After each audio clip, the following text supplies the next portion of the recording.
20 जनवरी 2009 के दिन कैटरीना नाम की एक लड़की शाम के टाइम में अपने ऑफिस से सीधे अपने घर पहुंचती है और जैसे ही वो अपने घर में घुसती है तो उसने देखा कि उसके ही रूममेट आराम से सोफे पर बैठकर दारू पी रहे थे और साथ ही टीवी देख रहे थे। जब कैटरीना ने देखा कि वो दारू पीकर नशे में चूर हो चुके हैं तो वो उन्हें इग्नोर करके सीधे अपने कमरे में जाने लगती है। लेकिन यहाँ पर उसके रूममेट जिनका नाम मैक्सिम और यूरी था वो दोनों मिलकर उसे रोक लेते हैं और कहते हैं हमने आज एक स्पेशल डिश बनाई है, तुम भी हमारे साथ बैठकर खा लो और इसका टेस्ट बहुत ही अच्छा है। कैटरीना को भी उस टाइम भूख लगी हुई थी और वो भी उनके पास बैठकर वो डिश जो उन लोगों ने बना के रखी हुई थी वो खाने लगती है। और जब उस डिश की सच्चाई कैटरीना को पता चलती है तो यकीन मानिए उसने कई दिनों तक खाना नहीं खाया, क्योंकि जब वो खाना खा रही थी तब उसे उल्टियां आ रही थी। जी हाँ, दरअसल इस डिश के पीछे एक बेहद ही खौफनाक क्राइम की कहानी छुपी है, तो इस कहानी को अंत तक जरूर देखिएगा। मगर इस कहानी में आगे बढ़ने से पहले अगर आप चैनल पे नए हैं तो हमारे चैनल को सब्सक्राइब कर लीजिएगा और बेल आइकन को जरूर दबाइएगा। तो चलिए कहानी शुरू करते हैं।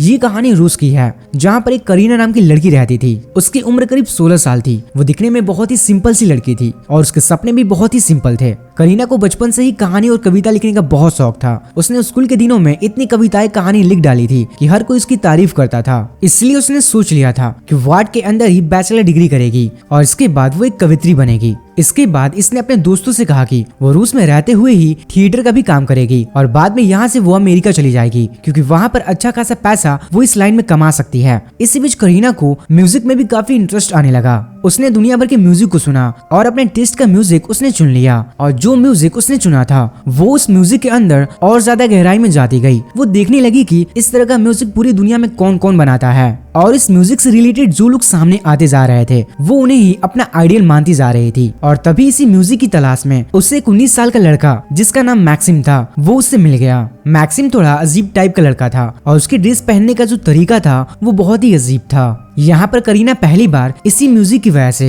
एक कंसर्ट के अंदर मैक्सिम से मिली और जब इन दोनों की मुलाकात हुई तो मैक्सिम करीना के लिए आइडियल बन चुका था। करीना बार बार उसे ही देखती, उसी की तरह ड्रेस पहनती और उसी की तरह मेकअप भी करती। कुछ ही टाइम बीतने के बाद करीना मैक्सिम के साथ बहुत सारे कंसर्ट करने लगी, उसके साथ हर जगह जाने लगी और उस पर विश्वास भी करने लगी। मैक्सिम का तो पता नहीं, लेकिन करीना मैक्सिम के प्यार में पागल हो चुकी थी। करीना को उस टाइम पर ये बात अच्छे से पता थी कि मैक्सिम पहले से ही एक रिलेशनशिप के अंदर है और इसी वजह से यहाँ करीना ने कभी भी मैक्सिम के सामने अपने प्यार की बात नहीं रखी कि वो उसे पसंद करती है। जो कुछ भी हो, करीना मैक्सिम के ऊपर बहुत विश्वास करती थी और इसी विश्वास पर एक दिन करीना ने मैक्सिम को अपनी माँ से मिलवाया। और जब वो यहाँ पर करीना की माँ नादिया से मिलने के लिए गया तो मैक्सिम वहाँ कुछ ही टाइम रुका था और उसके यहाँ से जाने के बाद नादिया ने अपनी बेटी करीना को पकड़कर समझाया कि इससे दूर रहो, क्योंकि ये लड़का मुझे बहुत ही अजीब लग रहा है, क्योंकि आज नहीं तो कल ये तुम्हें छोड़ के जरूर जाएगा और इससे पहले कि वो तुम्हारे साथ ये खेल खेले इससे पहले तुम दूर हो जाओ। लेकिन करीना के आंखों पर जो विश्वास का पर्दा पड़ा हुआ था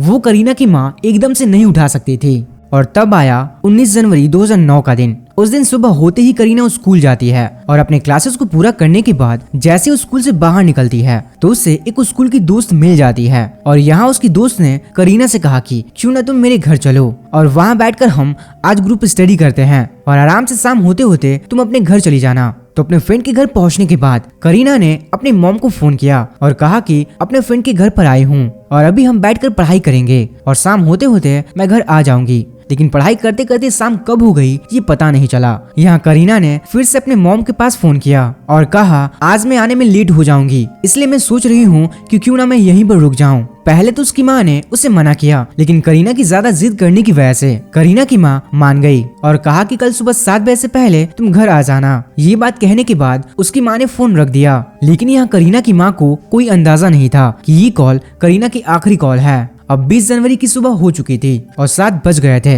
लेकिन करीना का कोई अता पता नहीं था। करीना की माँ तुरंत करीना के फोन पर कॉल करना शुरू करती हैं, लेकिन करीना अपना फोन नहीं उठा रही थी। करीना की माँ नादिया ने तुरंत करीना के दोस्त के घर पर फोन किया और उसके दोस्त से पूछा कि करीना अभी तक घर क्यों नहीं पहुँची और वो अपना फोन नहीं उठा रही है, कहाँ है वो। तो उसकी दोस्त ने कहा कि जी आंटी, कल वो मेरे साथ ही थी, लेकिन शाम होते ही जैसे ही आपका फोन कटा था तभी करीना के पास किसी का फोन आया था और वो उससे मिलने के लिए हमारे घर से चली गई और मुझसे बोली कि हो सकता है मैं नहीं आऊंगी, इसलिए तुम अपना दरवाजा बंद करके सो जाना। अब नादिया ने उससे पूछा कि वो किससे मिलने गई थी, लेकिन यहाँ करीना के दोस्त को नहीं पता था कि वो किससे मिलने जा रही है। ये बात सुनते ही करीना की माँ तुरंत पुलिस के पास पहुंच गई। क्योंकि करीना की माँ को डर लग रहा था कि कहीं करीना के साथ कुछ अनहोनी तो नहीं हो गई। नादिया ने पुलिस के पास पहुंचने के बाद वो सारी बात बताई। अब पुलिस नादिया की बात सुनने के बाद पूरा छानबीन करती है और आने वाले 2 हफ्तों तक पुलिस छानबीन करती रहती है, लेकिन नादिया का कोई अता पता नहीं चलता।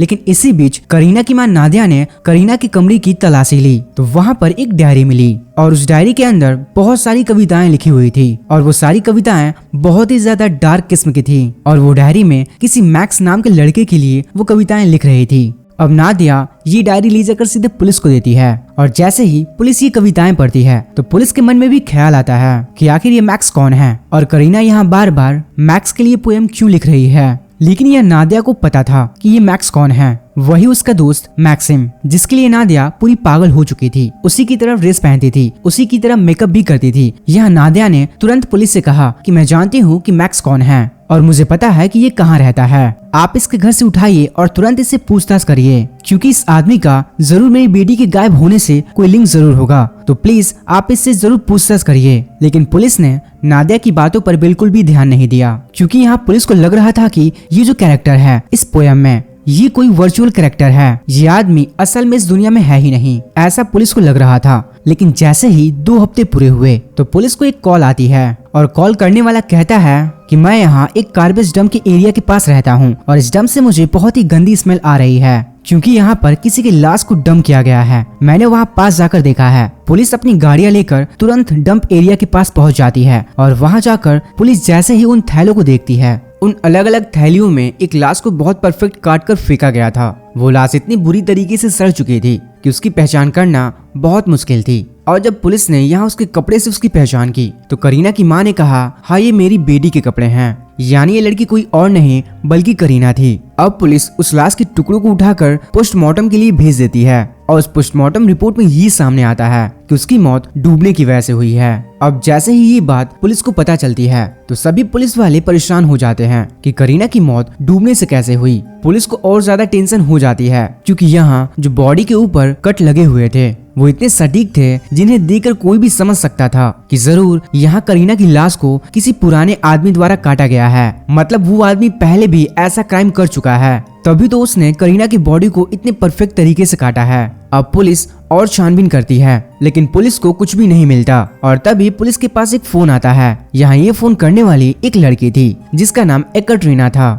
इस लड़की ने बताया कि करीना जिस रात गायब हुई उस रात वो उसके घर पर आई थी। पुलिस जैसे ये बात सुनती है वो तुरंत कैटरीना के घर पर पहुंच जाती है। वहां पहुंचने के बाद कटरीना से पूछताछ होती है। कटरीना पुलिस को बताती है कि 19 जनवरी 2009 की रात को हमारे घर में हमने और हमारे दोस्तों ने मिलकर एक छोटी सी पार्टी रखी हुई थी और इस पार्टी के अंदर उसका दोस्त मैक्सिम और मैक्सिम का दोस्त यूरी और इन दोनों के अलावा और 2 लड़के थे। और यहाँ कैटरीना जो मैक्सिम की रूममेट थी वो बाहर नौकरी कर रही थी और जब वो रात को अपने ऑफिस से अपने घर पहुंची तो उसने देखा कि यहाँ 4-5 लड़के बैठे हुए हैं और वो नशे में धुत हैं और साथ ही तेज आवाज में गाना भी सुन रहे थे। कैटरीना ने तुरंत इन सभी को म्यूजिक इतना तेज बजाने से मना कर दिया और वो लोग उसकी बात मानकर म्यूजिक को कम कर दिया, जिसके बाद कैटरीना अपने कमरे में चली गई। लेकिन यह मैक्सिम ने कैटरीना को बुलाया और कहा तुम भी हमारे साथ पार्टी में ज्वाइन हो सकती हो। इसके बाद कैटरीना भी उनके साथ मिलकर दारू वगैरह पीने लगती है और तभी मैक्सिम को एक कॉल आता है और मैक्सिम उस कॉल को उठाता है और बस 2-3 ही शब्द कहता है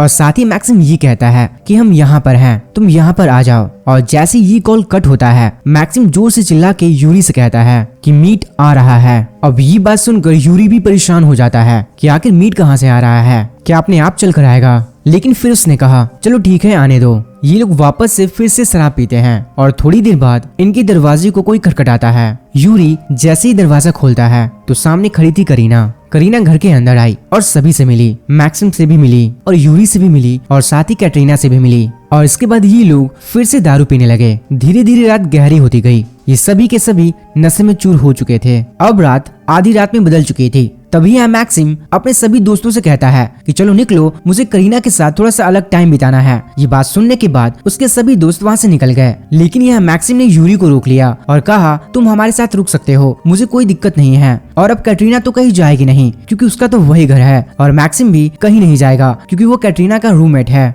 दूसरी तरफ यूरी और करीना अब यहाँ बचे हुए थे। इसके बाद जो इस घर में हुआ, यकीन मानिए जब आप सुनेंगे तो आपका दिमाग हिल जाएगा कि क्या कोई इंसान ऐसा भी कर सकता है। अब जैसे ही मैक्सिम का रूम खाली हुआ तो मैक्सिम ने करीना से कहा, मुझे पता है कि तुम मुझे पसंद करती हो और मैं भी तुम्हें कहीं ना कहीं पसंद करता हूँ और आज मुझे तुम्हारे साथ इंटीमेट होना है। ये बात सुनने के बाद करीना भी हाँ कर देती है, क्योंकि करीना मैक्सिम को अपना आइडियल मानती थी और उस पर विश्वास भी करती थी। करीना के हाँ करने के बाद मैक्सिम ने कहा, पहले हम दोनों संबंध बनाएंगे और उसके बाद हम एक साथ नहाएंगे। अब यहाँ तक जो बातें हुई थी ये बात करीना ने भी सुनी थी और यूरी ने भी सुनी थी, लेकिन जैसे ही इनके फिजिकल संबंध पूरे हुए और उसके बाद वो नहाने के लिए गए तो उस टाइम कैटरीना थोड़ी थक चुकी थी। वो अपने कमरे में जाकर बिस्तर पर लेट जाती है और अपने ऊपर एक कंबल डाल लेती है, लेकिन यहाँ उसको बाथरूम से आवाजें सुनाई दे रही थी। पहले तो उसे हंसने हंसाने की आवाज सुनाई दे रही थी और थोड़ी देर बाद उसे नल की आवाज आने लगी, जैसे मानो टब भर गया हो। और इसके थोड़ी देर बाद वो हंसने हंसाने की आवाज अब छटपटाहट में बदल चुकी थी।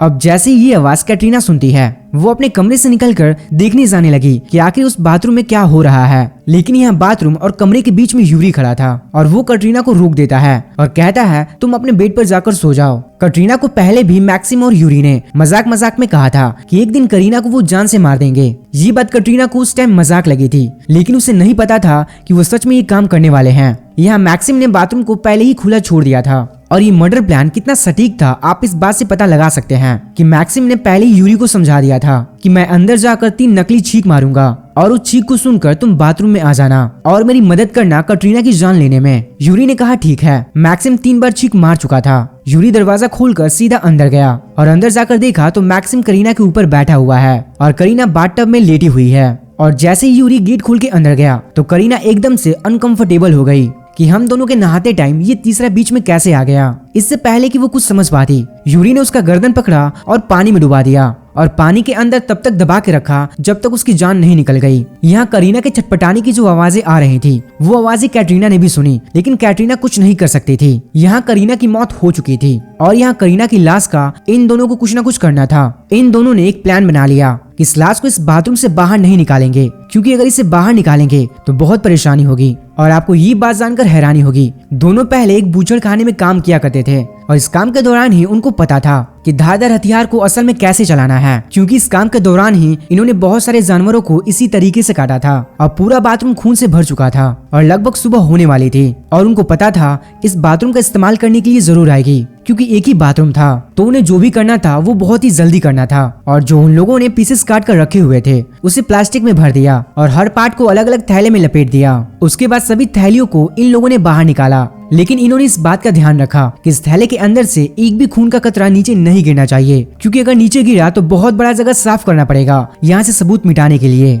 मैक्सिम धीरे धीरे पूरा थैला अपने कमरे में रखता जा रहा था और उसके बाद पूरे बाथरूम को एक केमिकल से साफ कर दिया। उन्होंने यहाँ कोई भी सबूत नहीं छोड़ा जिसे देखकर लगे कि रात में यहाँ पर इस बाथरूम में कोई मर्डर हुआ था। अब सुबह हुई, करीना उठी और वो सीधा जाकर मैक्सिम और यूरी से मिली और पूछने लगी कि करीना यहाँ से कब गई। तो दोनों ने उसे पकड़कर समझाया और कहा कि अगर तुमसे कोई पूछे कि करीना रात में आई थी तो तुम कहना हाँ आई थी, लेकिन अगर तुमसे कोई पूछे कि वो कब गई तो तुम्हें यही कहना है कि जब वो दोनों लड़के इस घर से बाहर निकले थे तो वो भी उनके साथ यहाँ से निकल गई। उसके बाद वो कहाँ गई हमें पता नहीं। कैटरीना उस टाइम पर मैक्सिम और यूरी की बात मान गई। उसके बाद कैटरीना अपने कमरे से तैयार होकर अपने ऑफिस के लिए निकल गई और अभी भी ये दोनों अपने कमरे में पड़े हुए थे। और जैसे ही यहाँ से कैटरीना निकली इन्होंने उन थैलियों को खोला जिसके अंदर करीना को काट कर रखा गया था और उसमें से कुछ टुकड़ों को बाहर निकाला और बहुत छोटे छोटे पीसेस में काटा और कुछ हरी सब्जियों में मिलाकर उसकी सब्जी बना दी। ये सब्जी बनाने के बाद उन्होंने चावल भी पकाया और उस चावल के साथ वो सब्जी भी खा गए। वो सब्जी अभी भी बची हुई थी।